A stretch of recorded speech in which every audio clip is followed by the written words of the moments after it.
Before his death, Frank Sinatra named the 5 actresses he believed had the worst hygiene. Frank took many secrets to his grave, but this wasn't one of them.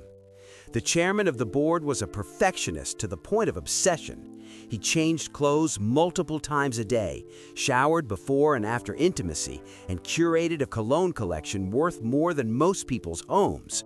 According to those closest to him, his sense of smell didn't just guide his preferences, it governed his relationships. Late at night, usually around 2 in the morning, with scotch flowing and defenses down, Sinatra would rant.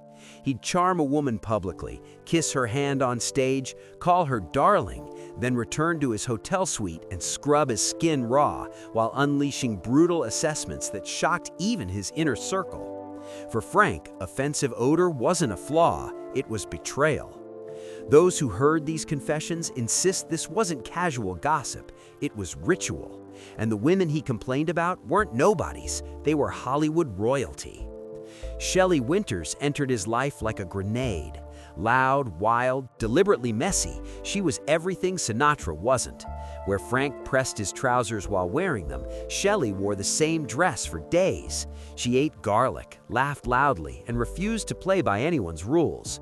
Sinatra allegedly said kissing her felt like licking an ashtray wrapped in a wet dog. After seeing her, he'd shower for nearly an hour, muttering about contamination. Winters later admitted she provoked him on purpose. She knew his control issues and enjoyed poking the bear. Their affair didn't end because of schedules. It ended because chaos was something Sinatra could never tolerate. Zsa Zsa Gabor represented the opposite nightmare. Where Shelley embodied raw humanity, Zsa Zsa drowned herself in perfume. Sinatra complained that her scent hit him before she entered a room. He once joked he didn't know whether he was dating a woman or walking through a duty-free shop. According to his assistant, the smell lingered so aggressively that Frank burned an expensive tuxedo rather than have it cleaned. The relationship ended after she sprayed perfume on his pillow as a romantic gesture. He slept in another room and broke it off the next morning. Judy Garland disturbed Sinatra in a deeper way. He adored her talent, but he couldn't handle what he described as the physical manifestation of her anxiety. He said her sweat carried fear, pills, and exhaustion. Those closest to him believed this wasn't really about scent at all. Judy mirrored his own demons, addiction, insecurity, stage terror, and Frank couldn't face that reflection. He spoke of her in strangely clinical terms, breaking her down into percentages of stress, pharmaceuticals, and brilliance. He loved her, but control mattered more than compassion. Marilyn Monroe shocked him the most. Sinatra expected her to smell like fantasy, clean, sweet, untouchable. Instead, he found a human being under hot lights, melting makeup, long days, and anxiety. He once said she smelled like beauty and breakdown at the same time. According to his circle, what bothered him wasn't that she perspired, it was that reality cracked the illusion. Marilyn wasn't allowed to be mortal in Frank's mind, and when she was, he couldn't forgive it.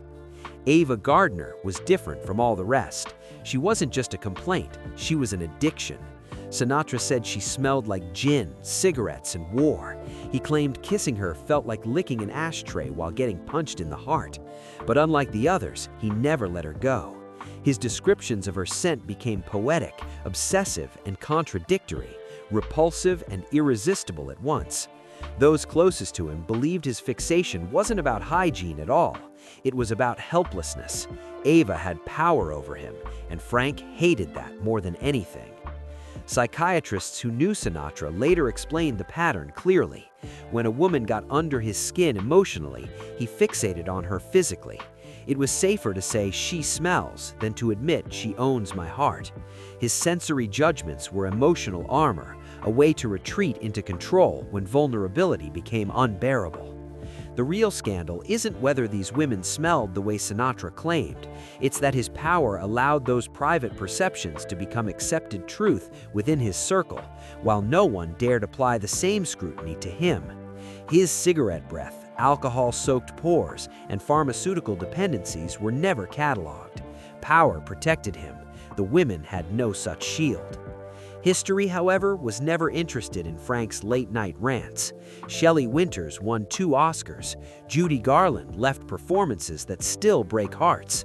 Marilyn Monroe became immortal. Ava Gardner carved her own legend. Their legacies survived untouched by one man's insecurities. In the end, then, Sinatra's infamous list reveals far more about him than about them. A man who could control lighting, tempo, and tone with surgical precision could not control intimacy. He could love images, not people.